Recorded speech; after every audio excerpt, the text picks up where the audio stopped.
உரிமை களம் பார்வையாளர்கள் அனைவருக்கும் வணக்கம். இன்னைக்கான அரசியல் களத்துல எது சம்பந்தமாக விவாதிக்க போறோம் அப்படின்னா, தமிழ்நாட்டினுடைய அரசியல் களம் இதுவரைக்கும் இது போன்ற ஒரு தேர்தலை சந்தித்து இருக்காது. அந்த அளவுக்கு ஒரு ஹை எக்ஸ்பெக்டேஷன் கொண்ட ஒரு தேர்தல் தான் இந்த 2026 தேர்தல். ஸோ இந்த 2026 தேர்தலை பொறுத்த வரைக்கும் ஒவ்வொரு கட்சியை சார்ந்தவர்களும் நம்ம கட்சி ஆட்சி அமைச்சிருமா, நம்ம கட்சியை சார்ந்த வேட்பாளர்களுக்கு எத்தனை எம்எல்ஏக்கள் கிடைக்கக்கூடும், இந்த மாதிரி ஒரு பயங்கரமான எதிர்பார்ப்புல இருக்கிறாங்க. ஒவ்வொரு நொடி பொழுதுமே அவங்களுடைய இதய துடிப்புகள் லப்புடம்னு அடிச்சுக்கிட்டே இருக்கு. ஸோ அந்த அளவுக்கு ஒரு பயங்கரமான பரபரப்பான சூழல் தான் இங்க இருக்கிற கட்சிகள் எல்லாமே இருந்து கொண்டிருக்கின்றார்கள். ஸோ இந்த நிலைமையில ஒரு மிகப்பெரிய ஒரு தரவுகள் கிடைத்திருக்கின்றது. விடுதலை சிறுத்தை கட்சி சம்பந்தமாக ஒரு மிகப்பெரிய தரவுகள் கிடைத்திருக்கின்றது. அந்த தரவுகள் மிகப்பெரிய அதிர்ச்சியை வழங்கியுள்ளது. ஸோ அந்த அதிர்ச்சி என்ன, அதற்கு பின்னாடி இருக்கிற அரசியல் என்ன என்பதனை இந்த காணொலியில கொஞ்சம் டீட்டெயிலா பார்த்துடலாம். நண்பர்கள் அனைவருக்கும் இளம்பெருவழுதியின் இனிய வணக்கம். நாங்க இப்படி வந்து பார்த்துட்டோம், இனி ஜென்மத்துக்கும் எங்களால குடிய முடியாது. அதனால நாங்க சண்டை போட போறோம். வீடியோக்களை போறதுக்கு முன்னாடி நம்ம நேயர்கள்ட்ட ஒரு கேள்வி கேட்டுருவோம். உங்களுடைய பதில்களை நீங்க கமெண்ட் பாக்ஸ்ல கமெண்டா வந்து போட்டுருங்க.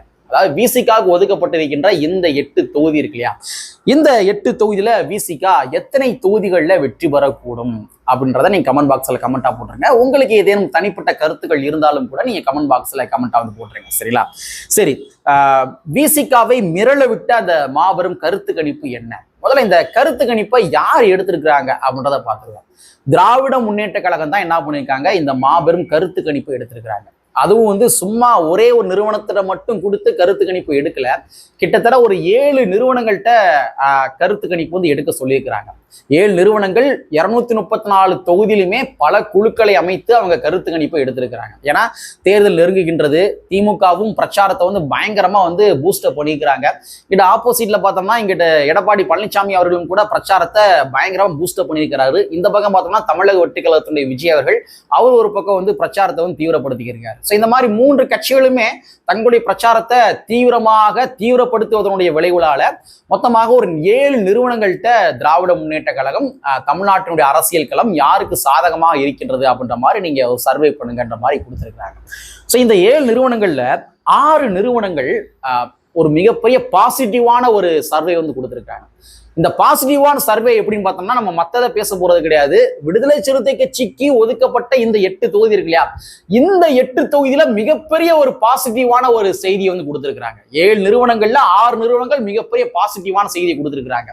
ஸோ அது என்ன அப்படின்னா, அந்த விசிகா ஒதுக்கப்பட்ட அந்த 8 தொகுதிகளிலுமே விசிகா வெற்றி பெறக்கூடும் அப்படின்ற மாதிரி ஒரு தரவுகளை கொடுத்திருக்காங்க. குறிப்பா 6 தொகுதிகளை வந்து ஒரு ஹை மார்ஜின்ல விசிகா வெற்றி பெறும், 2 தொகுதியில் மட்டும் கொஞ்சம் லோ மார்ஜின்ல வெற்றி பெறும் அப்படின்ற மாதிரி இந்த 6 நிறுவனங்களுமே என்ன பண்ணியிருக்காங்க, சில செய்தியை கொடுத்திருக்காங்க. அதுல ஒரே ஒரு நிறுவனம் என்ன பண்ணிருக்காங்க அப்படின்னா, 4 தொகுதியில விசிகா வந்து வெற்றி பெறும், மீதி இருக்க 4 தொகுதியில வந்து கொஞ்சம் லோ மார்ஜின் நெக் டு நெக்ல போய் அது இழுபறியாவே இருக்கும் அப்படின்ற மாதிரி ஒரு சில கருத்துக்களை தெரிவிச்சிருக்கிறாங்க.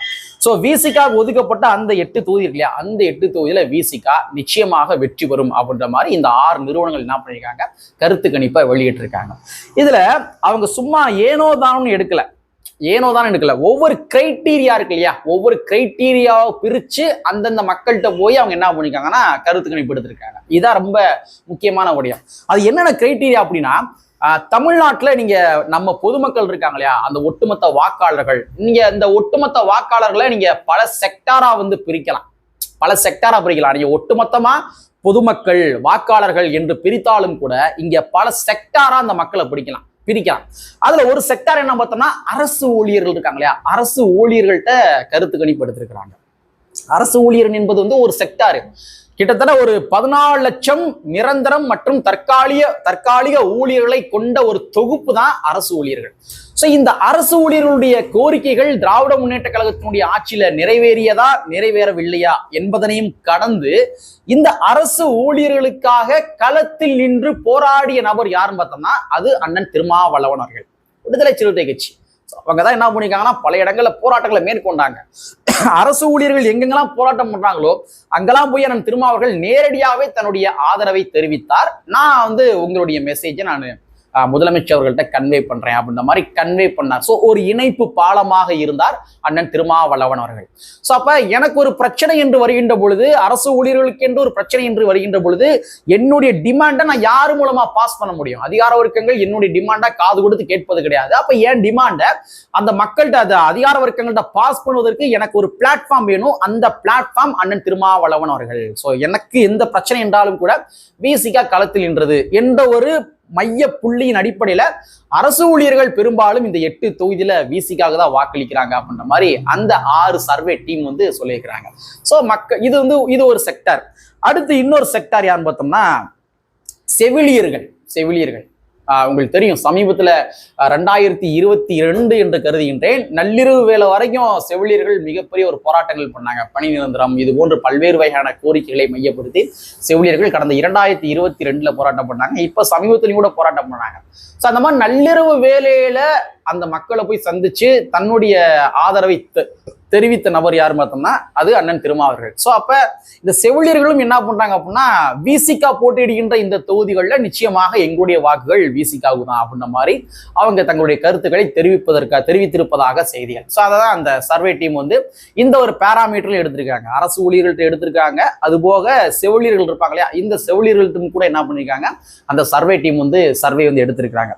அதே மாதிரி சிறுபான்மை மக்கள் இருக்காங்க இல்லையா, இது ரொம்ப ரொம்ப ஒரு முக்கியமான விஷயம். சிறுபான்மை மக்கள் இருக்காங்க இல்லையா, சிறுபான்மை மக்களை தனி செக்டாரா பிரிச்சு இந்த சர்வே டீம் என்ன பண்ணிருக்காங்க, கருத்து கணிப்பு எடுத்திருக்காங்க.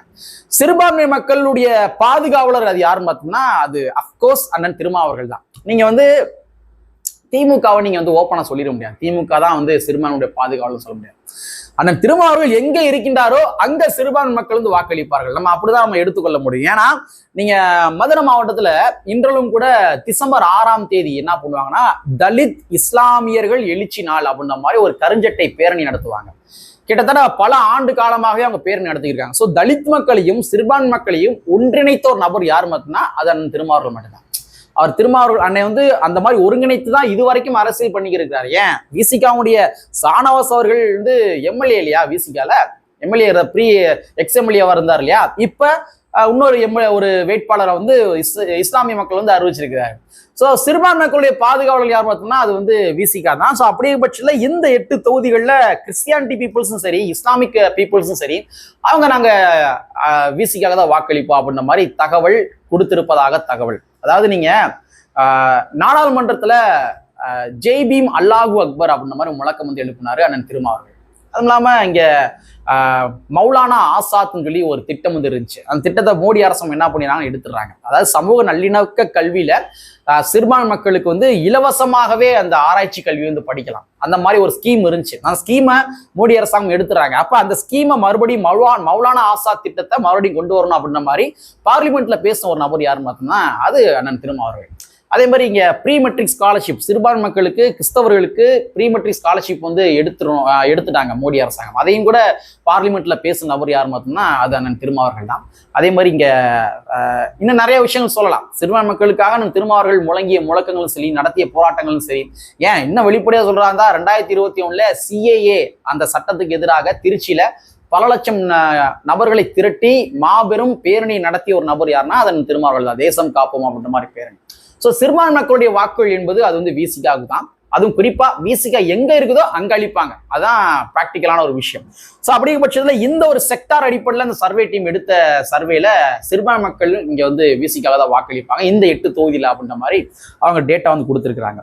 அதே மாதிரி காமன் பீப்புள், பொதுவாகவே காமன் பீப்புள். ஸோ இந்த செக்டார்லாம் எடுத்துட்டு, அதாவது அரசு ஊழியர்கள், தூய்மை பணியாளர்கள், சிறுபான்மை மக்கள், கிறிஸ்டியானிட்டி, இஸ்லாமிக்கு, அது போக வந்து அங்கிட்டு வந்து காமன் பீப்புள். இந்த காமன் பீப்புள்கிட்ட வந்து இவங்க எடுத்திருக்காங்க, யாரு சர்வே டீம் வந்து சர்வே எடுத்திருக்காங்க. அவங்க கொடுத்த தகவல் என்னன்னு பார்த்தோம்னா, அதாவது அண்ணன் திருமாவர்களை நாங்க ஒருபோதும் ஒரு குறிப்பிட்ட சமுதாய மக்களுக்கான தலைவர் என்று பார்க்கவில்லை. ஏன்னா அவர் வந்து இங்க பொது சமுதாய மக்களுக்காக, சிவில் சமுதாய மக்களுக்காக எத்தனையோ விடயங்களை பண்ணியிருக்கிறாரு. ஒரு எம்பியாக இருந்து எத்தனையோ விடயங்களை பண்ணியிருக்காரு. ஸோ அவருடைய தொகுதிக்கு மட்டும் பேசாம ஒட்டுமொத்த தமிழ்நாட்டில் இருக்கிற ஓபிசி மக்களுக்காக, பிசி எம்பிசி மக்களுக்காக பேசியிருக்கிறாரு. அவர் வந்து ஒரு ஜனநாயக தலைவர் அப்படின்ற மாதிரி அந்த ஒரு என்ன சொல்றது, அந்த ஒரு அங்கீகாரத்தை வந்து இங்க இருக்கிற சிவில் சமுதாய மக்கள் என்ன பண்ணியிருக்காங்க, அந்த சர்வே சர்வே டீமிட்டு வந்து வழங்கி இருக்கிறாங்க. உதாரணத்துக்கு வந்து கடந்த 2018 என்று கருதுகின்றேன். அப்ப மோடி அரசாங்கம் என்ன பண்றாங்கன்னா, மருத்துவ மத்திய தொகுப்புல ஓபிசி மக்களுடைய இடஒதுக்கீடு வந்து எடுத்துறாங்க. அதாவது மருத்துவ மத்திய தொகுப்புல ஓபிசி மக்களுக்கு என்று ஒரு 27% இடஒதுக்கீடு வந்து வழங்கணும். பொதுவாக வழங்குறதுன்றது வேற, மருத்துவ மத்திய தொகுப்புல ஒரு 27% வந்து வழங்கணும். ஸோ அந்த 27% மோடி அரசாங்கம் என்ன பண்றாங்கன்னா எடுத்துறாங்க. இதை ஃபர்ஸ்ட் ஐடென்டிஃபிகேஷன் பண்ண கட்சி எதுன்னு பார்த்தோம்னா அது விசிகா தான். ஃபர்ஸ்ட் ஐடென்டிஃபிகேஷன் பண்ணி அன்றைய சுகாதாரத்துறை அமைச்சராக இருந்த ஹர்ஷவர்தன் போய் அண்ணன் திருமாவர்களும் ரவிக்குமார் அவர்களும் ஒரு மனு கொடுக்குறாங்க. கொடுத்ததோடு மட்டும் இல்லாம களத்துல இறங்கி போராட்டம் பண்றாங்க. அப்போ இந்த செய்தி வந்து ஒரு நேஷனல் லெவல்ல வந்து பெரிய பேசுபொருளா மாறுது. ஏன்னா அது ஓபிசின்னு சொல்லி பேச்சு அடிபடுது, மருத்துவ மத்திய தொகுப்பு பேச்சு அடிபடுது.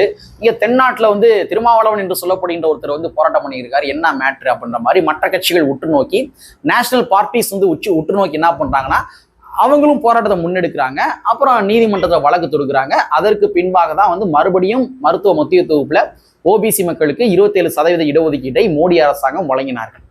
இன்னைக்கு படிக்காத இல்லாட்டி விவரம் தெரியாத நபர்கள் வேணா சொல்லலாம், அண்ணன் திருமாவர்கள் ஒரு சாதிக்கான தலைவர்ன்ற மாதிரி ஒரு ஃப்ரேமிங் பண்ணலாம், போர்ட்ரேட் பண்ணலாம். பட் இருந்தாலும் மருத்துவ மத்திய தொகுப்புல அந்த 27% இடஒதுக்கீடுல மருத்துவம் படித்துக் கொண்டிருக்கின்ற நபர்களுக்கு நல்லாவே தெரியும், அண்ணன் திருமாவர்கள் அனைத்து மக்களுக்கான தலைவர். ஸோ அந்த மாதிரி காமன் பீப்புள்ஸ்ட எடுத்த அந்த சர்வேலையும் கூட விசிகாவுக்கு ஒரு ஆதரவான அலை தான் வந்து கொண்டிருக்கின்றது அப்படின்ற மாதிரி அந்த டீம் மொத்தம் 7 பேர் கொண்ட டீம்ல வந்து அந்த நிறுவனங்கள்ல 6 நிறுவனங்கள் இது போன்ற செய்திகள் வந்து வெளியிட்டு இருக்கிறாங்க. சரிங்களா? ஸோ ஆக மொத்தத்தில் இந்த விசிகாவுக்கு இந்த 8 தொகுதிகளில் வெற்றி வாய்ப்புகள் என்பது மிக மிக பிரகாசமாக இருக்கின்றது. ஸோ இந்த ஒரு செய்தி தான் திராவிட முன்னேற்ற கழகத்துக்கு மிகப்பெரிய பேரதிர்ச்சியை வழங்கியிருக்கின்றது, விசிகாவுக்கு ஒரு இன்ப அதிர்ச்சியை வழங்கியிருக்கின்றது. சரிங்களா?